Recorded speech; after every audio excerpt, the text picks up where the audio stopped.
Today I'm answering all of your questions in this chatty sewing Q&A video. I have lots to get through, so let's get started.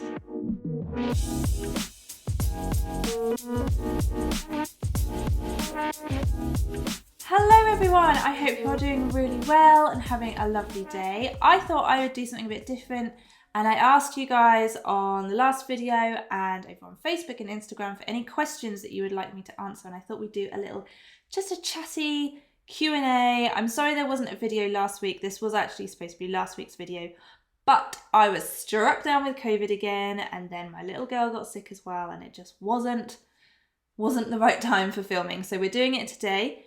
We are in the middle of packing up October's boxes, which is really, really exciting. Always love this time, but I've got this little space in the week to do these questions. So I've got lots of questions. Some people asked me questions on YouTube on the last video. I've got some on Facebook and some on Instagram. So I'm just going to crack on. So the first ones were from YouTube, and Thready Stitch Sew. It's actually more of a question for Andy, this one. It asks, what software do you use for your YouTube content? Because it looks super professional. Thank you very much. We've been working really hard to improve our video quality and everything. So Andy uses a few different things. He uses Final Cut Pro for all the editing, but that's quite a challenging technical program, and actually suggests using Adobe Premiere Rush is really good for beginners, and you can get it on your phone as well.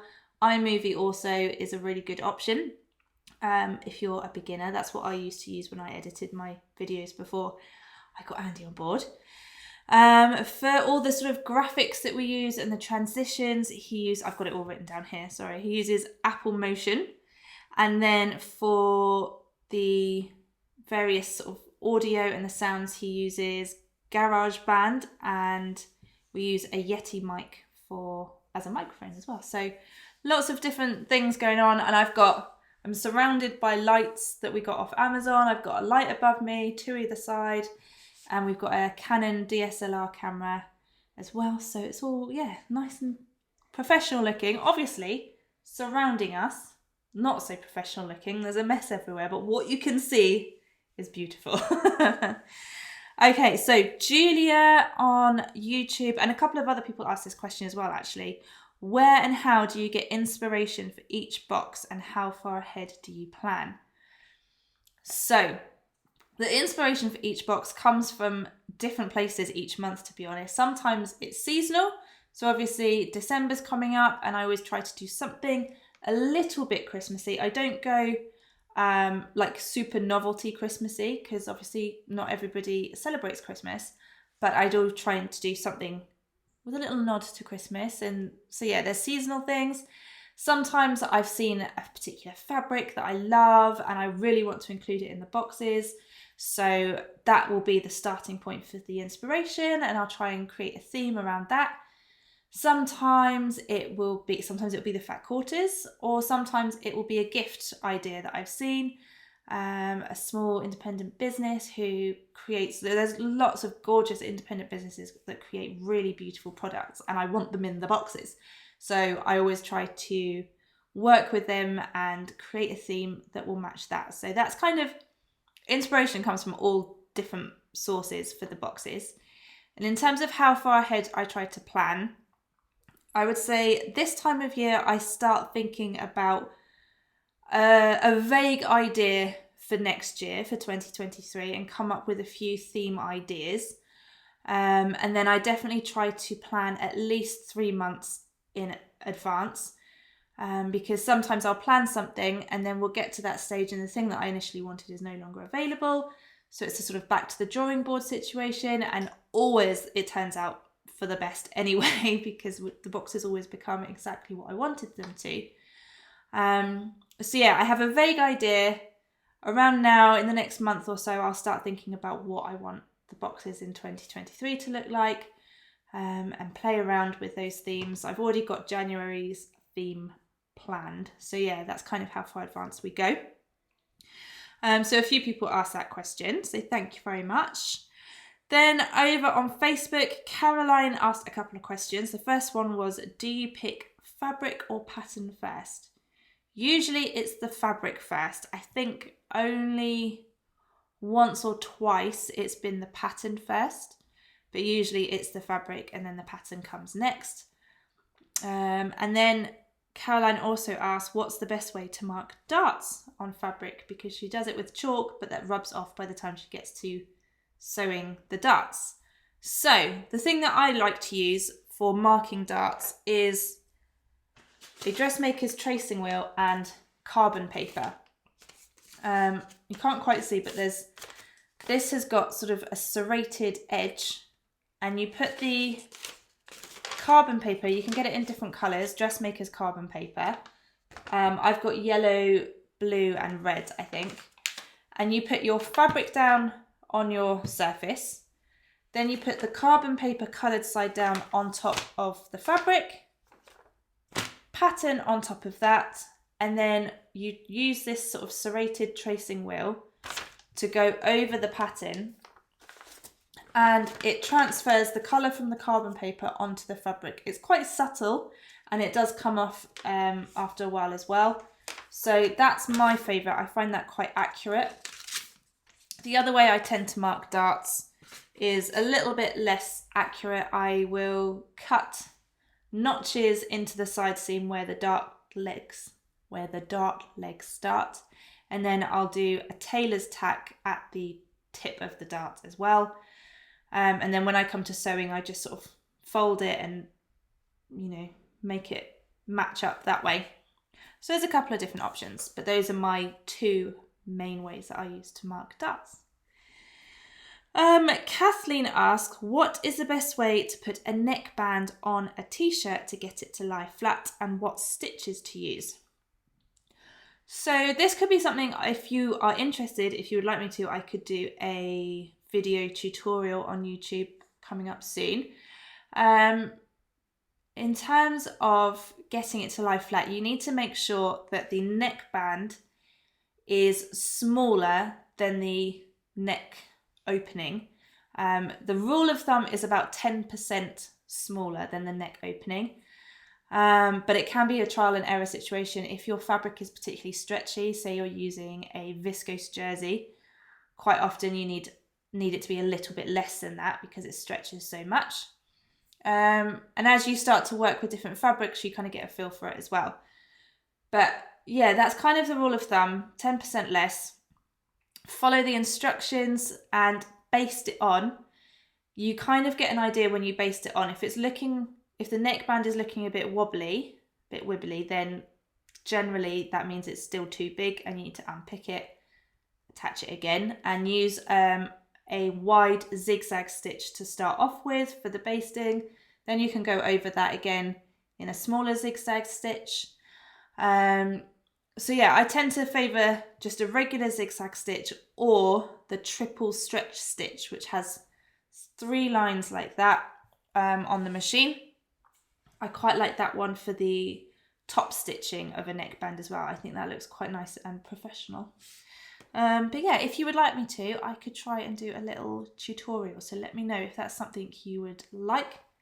Pop that comment below and I'll see if I can work on that for you. Then Julie on Facebook asks, is there a sewing technique you avoid? She tends to avoid invisible zips. Definitely. I tend to avoid tracing and making toiles. If I think I can get away with it, most of the time I do try and get away with it. A lot of the time I wish I had made a toile, but I hate making toiles and I hate tracing. So those are probably the 2 biggest parts of sewing that I tend to avoid. I actually haven't inserted a zip for quite a while, so maybe it's because I avoid that, or I don't know, just haven't used many patterns that have needed a zip so far lately. So, but yeah, definitely tracing and toiling. So that was the questions from Facebook and YouTube. So I'm going to head over to Instagram now. So we've got lots of good questions over here. So got this asked, what was your favourite item that you put in the boxes? That is such a big question. I have been putting these boxes together for 6 years now. So that is a lot of boxes every month for 6 years. But I'm gonna cheat a little bit and give a couple. I always get probably the most excited when I work with an independent designer or company and we come up with something bespoke for the boxes. Probably the first business I worked with for something similar along those lines was Danny from Oh So Quaint. She's actually back in business now. I only saw this on Instagram a couple of days ago. She's just started up again, but 6 years ago, her little donut pattern weights were so popular. They were everywhere.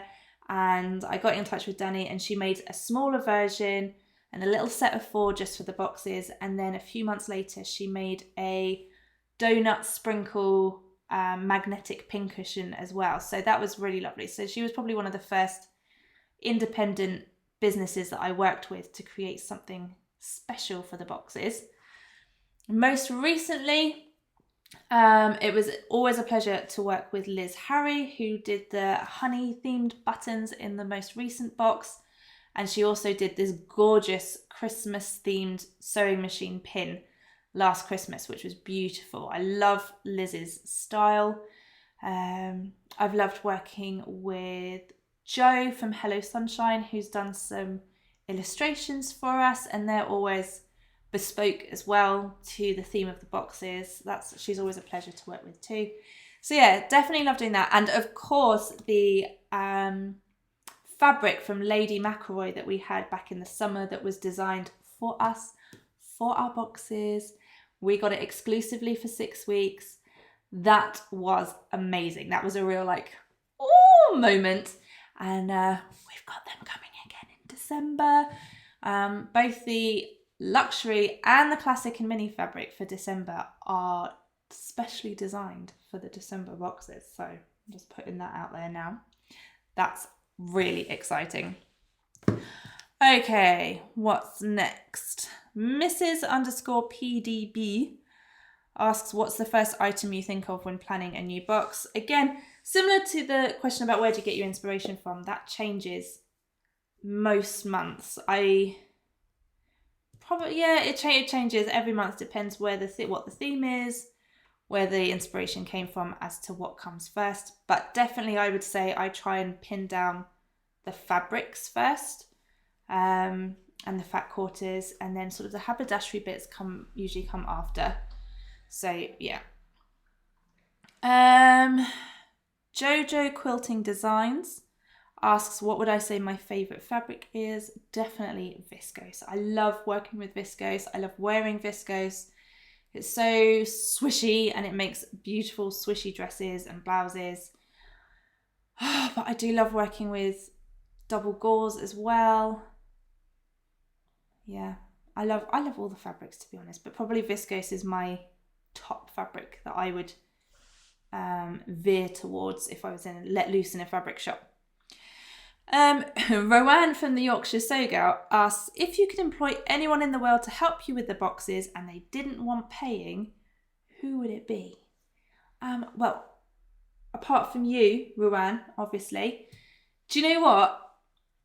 Quite often I have a WhatsApp group with Tamlin, Gemma, Laura and Esther, who all make stuff from the fabrics in advance and then they write about it and put it in the magazine. We've got a little WhatsApp group which is lovely, but they all live so far away, and the amount of times we're messaging each other and we all say, I wish you were closer and could come and help pack the boxes. Gemma's in London, Laura and Esther in Manchester, and Tamlin's all the way in Newcastle, so it's a bit too far to commute.